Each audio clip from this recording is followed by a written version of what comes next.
حضرت سلمان رضی اللہ تعالی عنہ روایت کرتے ہیں کہ شعبان کے آخری دن تھے، میرے آقا علیہ الصلوۃ والسلام نے صحابہ کو خطبہ دیا، اور مشکات شریف کی حدیث پاک ہے کہ آخری دن شعبان کے تھے، میرے آقا نے فرمایا کہ قد اظلکم شہر عظیم شہر مبارک، اے میرے صحابہ کچھ دنوں کے بعد تمہارے اوپر ایک ایسا مہینہ سایہ فگن ہونے والا ہے کہ جو بڑا عظیم مہینہ ہے، بڑا مبارک مہینہ ہے۔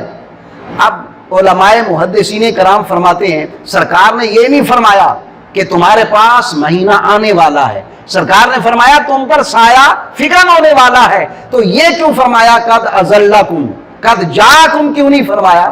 تو محدثین کرام فرماتے ہیں یہ سرکار نے اس لیے فرمایا جیسے ایک سایہ دار درخت ہوتا ہے تو گرمی سے اپنے نیچے بیٹھنے والے کو گرمی سے وہ محفوظ رکھتا ہے اور گرمی سے بچاتا ہے، تو جو رمضان المبارک کی تعظیم کرے گا رب کائنات رمضان کی وجہ سے اس کو جہنم کی آگ سے محفوظ رکھے گا۔ اس لیے یہ میرے آقا نے باریک اشارہ فرما دیا، اور سرکار دو عالم صلی اللہ تعالی علیہ وسلم نے فرمایا کہ وہ مہینہ ایسا ہے کہ شہر المواسات، وہ مہینہ ہمدردی کا مہینہ ہے۔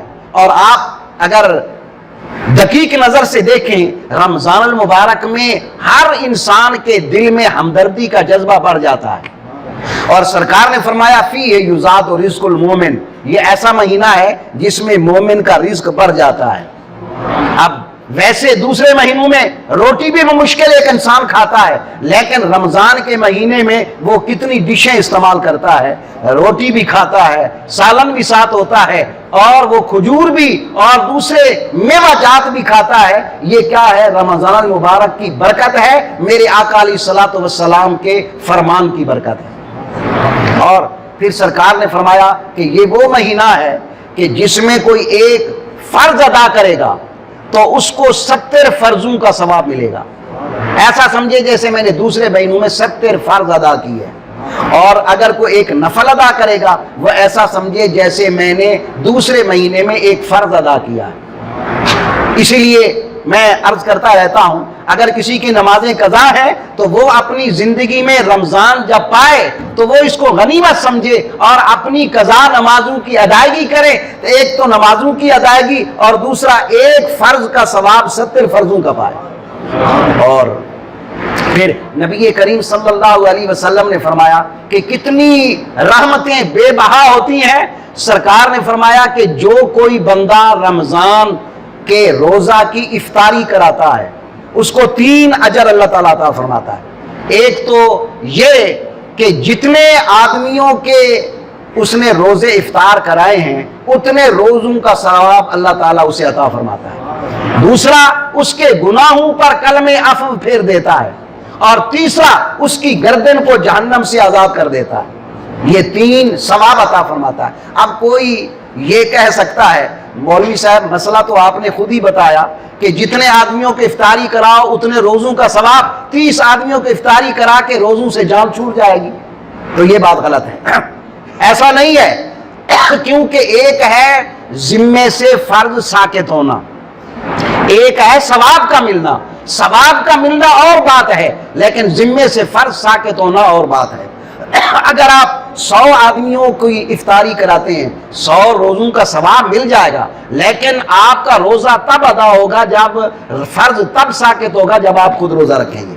اس کی مثال سنیے، جیسے یونانی اطباء، یونانی حکما کہتے ہیں بھی ایک منقع دانہ درخت کا گرم کر کے کھاؤ، ایک روٹی کی طاقت رکھتا ہے۔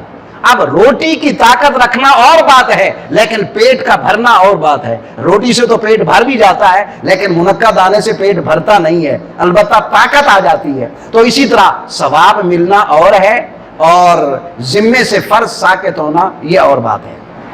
پھر دیکھیں ہمارے دینی مدارس میں رمضان میں بھی چھٹی ہوتی ہے، رمضان سے 15 دن پہلے اور 15 دن بعد، یہ 2 مہینے دینی مدرسوں میں طلباء کو چھٹی ہوتی ہے، اور مدرسین وہ باتنخواہ چھٹی کرتے ہیں، کیوں؟ اس لیے کہ وہ رمضان کی تیاری کریں۔ اگر حافظ قرآن ہے تو وہ قرآن سنائیں اور رمضان المبارک فراغت قلبی سے رکھیں۔ اور یہ سنت ہے میرے آقا علیہ الصلوۃ والسلام کی کہ سرکار نے فرمایا جو بندہ کوئی ملازم رکھتا ہے رمضان میں اس کو کہے کہ بھائی میں پہلے تو تم سے 8 گھنٹے ڈیوٹی لیتا تھا، اب تیری ڈیوٹی 4 گھنٹے ہے، لیکن تنخواہ تجھے وہی دوں گا جو پہلے دیتا تھا، میرے مصطفیٰ کریم صلی اللہ علیہ وسلم فرماتے ہیں اس بندے کے اللہ کریم گناہوں کو معاف فرما دیتا ہے، کیونکہ اس نے رمضان کی تعظیم کی ہے۔ تعظیم رمضان یہ ایک انتہائی اعلیٰ بخشش کا ذریعہ ہے۔